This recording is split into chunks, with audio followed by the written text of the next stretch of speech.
सरसबील। ये गांव छोटा था मगर दिलों की जमीन बड़ी थी।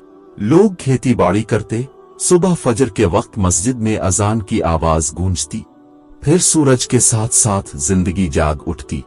इसी गांव में दो दोस्त रहते थे, आबिद और इब्लीस। दोनों बचपन से एक दूसरे के साथी थे।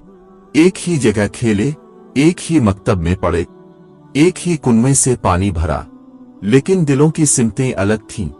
आबिद एक गरीब किसान था। इसकी जमीन कम थी मगर हाथ साफ, दिल रोशन। वो सुबह सवेरे उठता, वुजू करता, नमाज पढ़ता, फिर हाथों में हल पकड़कर खेतों की तरफ चल देता। वो हमेशा कहता, मेहनत की रोटी में अल्लाह की बरकत है। लोग उसकी बातें सुनते तो दिल को सुकून मिलता। आबिद के चेहरे पर अजब इत्मीनान था, जैसे किसी ने इसके दिल में चिराग रोशन कर रखा हो। इब्लीस उसके बरक्स था, चालाक, बातूनी, मगर दिल में दुनिया की हिर्स भरी हुई। वो कहता, आबिद, सब्र और ईमान से पेट नहीं भरता, दौलत ही इज्जत दिलाती है। वो दूसरों के माल पर नजरें रखता, छोटे छोटे फरेब देता और फिर हंसता के दुनिया अक्ल वालों की है, नेक बनकर कौन जीता है।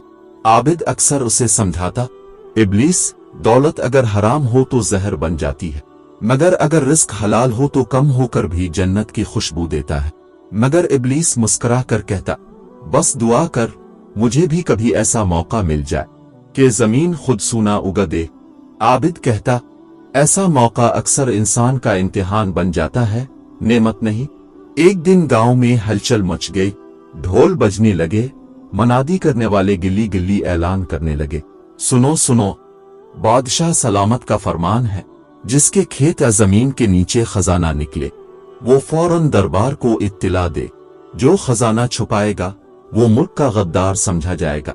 लोग हैरान रह गए, ऐसा ऐलान कभी नहीं हुआ था।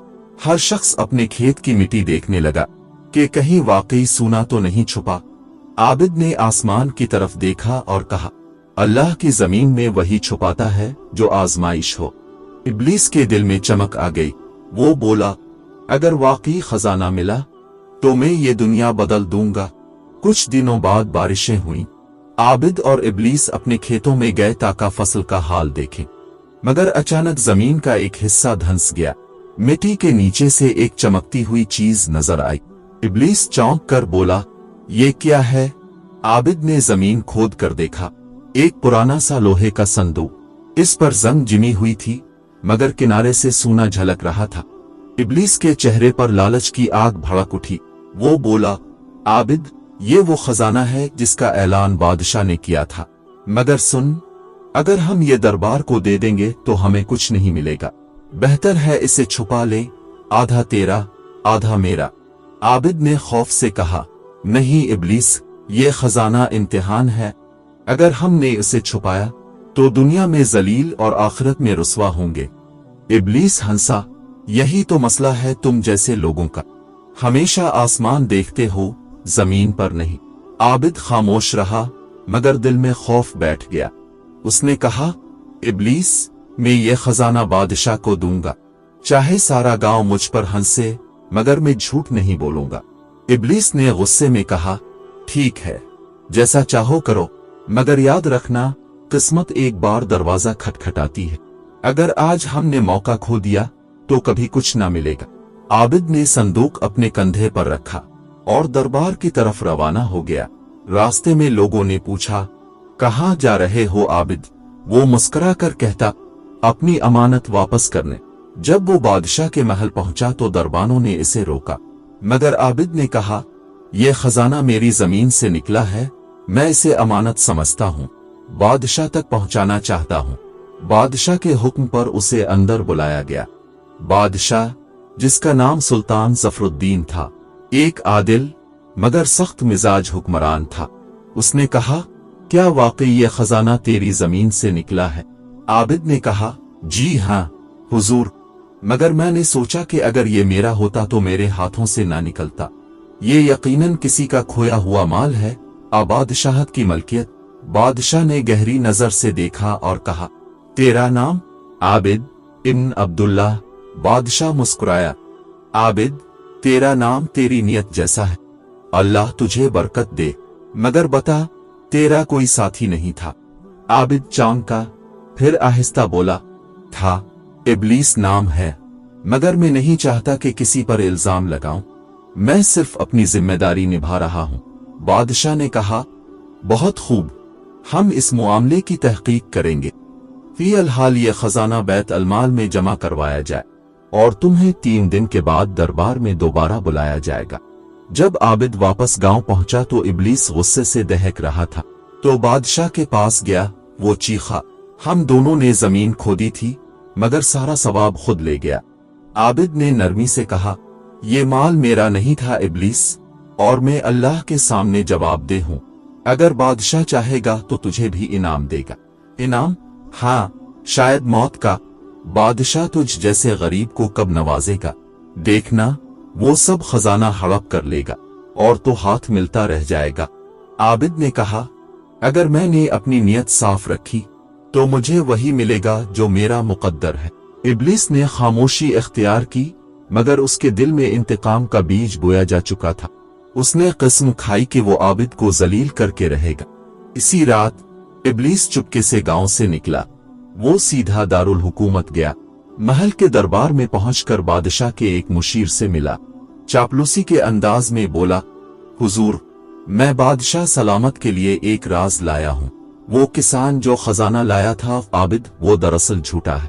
उसने आधा खजाना छुपा रखा है। मुशीर चौंका, क्या सबूत है? इब्लीस ने मक्काराना अंदाज में कहा, सबूत चाहिए खजाना? बस मुझे एक मौका दें, मैं खुद साबित कर दूंगा कि वो धोखेबाज है। मुशीर ने बात बादशाह तक पहुंचा दी।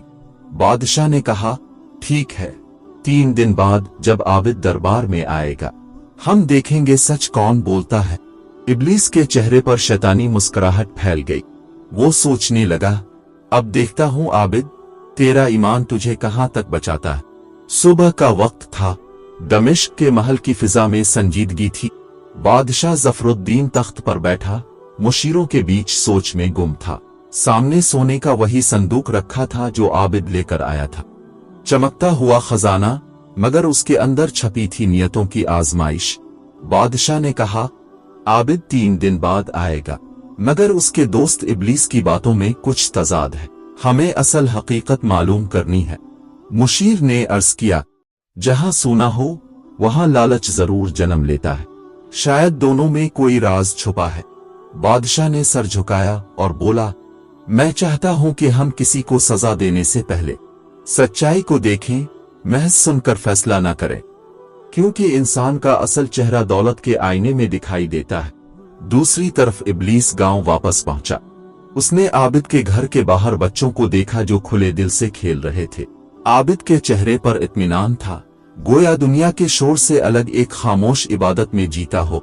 इब्लीस ने दिल ही दिल में कहा, यही सुकून मुझे नहीं मिलता, मगर अब मैं इसे ये सुकून कभी नहीं रहने दूंगा।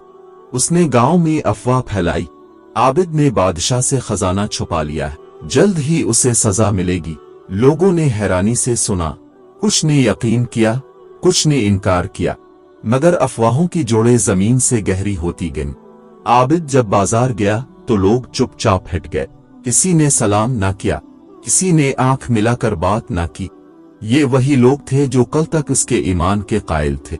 आबिद ने दिल में कहा, ए अल्लाह, ये दुनिया कितनी जल्दी बदल जाती है, लेकिन तो नहीं बदलता। मैं तुझ पर भरोसा करता हूँ।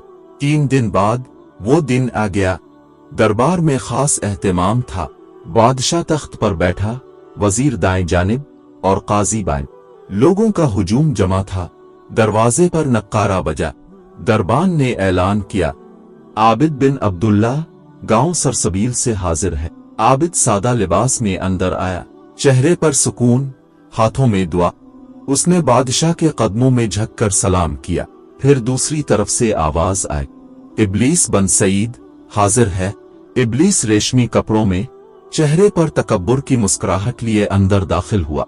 लोगों ने हैरत से देखा, एक गरीब किसान एक चालाक ताजिर के मुकाबिल। बादशाह ने कहा, दोनों दोस्त एक ही जमीन से खजाना लाए, मगर एक ने कहा ये अमानत है, दूसरा कहता है ये धोखा है। हम फैसला सच्चाई की बुनियाद पर करेंगे। इब्लीस, पहले तो बयान दे, इब्लीस ने झक कर कहा, बादशाह सलामत, ये खजाना हम दोनों की जमीन से निकला।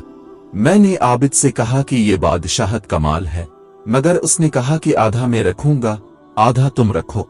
फिर इसने चोरी छुपे सारा संदूक ले जाकर आपके कदमों में रख दिया ताकि मुझ पर इल्जाम लगे। वो बड़ा मक्कार है हुजूर। दरबार में सरगोशियां शुरू हो गईं। लोगों ने कहा, ये गरीब किसान इतना मक्कार हो सकता है।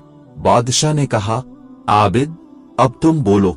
आबिद ने आहिस्ता सर उठाया। आंखों में आंसू थे मगर लबों पर सुकून। उसने कहा, हुजूर मैं सिर्फ इतना जानता, ये खजाना मेरी जमीन से निकला, मगर मैंने समझा कि अमानत है। मैंने न कुछ छुपाया न किसी को धोखा दिया।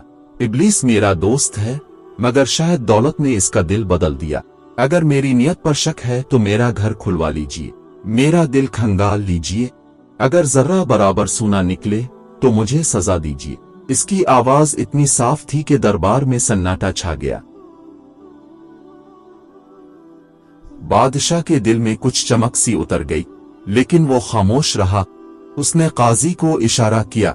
काजी ने कहा, हम दोनों के घरों की तलाशी लेंगे, फिर फैसला करेंगे।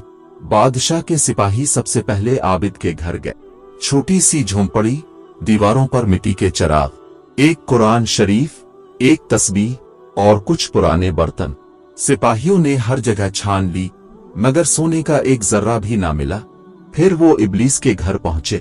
बाहर से शान और शौकत, अंदर से अजब मंजर। मिट्टी के नीचे एक नया गड़ा खोदा गया था। सिपाहियों ने जमीन का खोदी और वहां से एक छोटा संदूक बरामद हुआ। दरबार में वो संदूक लाया गया। इब्लीस के चेहरे का रंग उड़ गया। बादशाह ने आंखें तंग करके कहा, ये क्या है? इब्लीस हुक्लाया, मैंने तो नहीं रखा, ये तो किसी ने मेरे खिलाफ साजिश। बादशाह गिर जा, साजिश? वो भी तेरे ही घर में। सोना खुद तेरे गुनाह का गवाह बन गया है। बादशाह ने काजी की तरफ देखा। काजी ने कुरान उठाया और बोला, जिसने झूठ बोला वो न सिर्फ बादशाह का मुजरिम है बल्कि खुदा का भी। आबिद सच्चा और इब्लीस झूठा साबित हुआ। बादशाह ने कहा, आबिद तुमने अपनी दियानत से हमें रोशनी दिखाई। हम तुझे सिर्फ खजाने का नहीं बल्कि पूरे गांव की अमानत का अमीन बनाते हैं। ये सोना बैत अलमाल में रहेगा, मगर उसका मुहाफिज तुम होगा। फिर इसने इब्लीस की तरफ देखा और कहा, तुमने झूठ बोला, दोस्त को धोखा दिया और कौम का एतमाद तोड़ा, मगर चूंकि तुमने जुर्म दौलत के लालच में किया, हम तुझे कत्ल नहीं करेंगे बल्कि तुझे उम्र भर के लिए जेल में डाल दिया जाएगा, ताकि तुम सोच सके कि सोना जमीन में छुपता नहीं, दिलों के नीचे छुपता है। सिपाहियों ने इब्लीस को घसीट कर ले जाना चाहा। वो चिल्लाया, आबिद मैंने तुझे दोस्त समझा और तुमने मुझे तबाह कर दिया। आबिद ने खामोशी से कहा, मैंने कुछ नहीं किया इब्लीस, तेरी नियत ने तुझे खुद तबाह किया। अगर तुम अल्लाह पर भरोसा करता तो आज शर्मिंदा ना होता। इब्लीस कैद खाने में डाल दिया गया।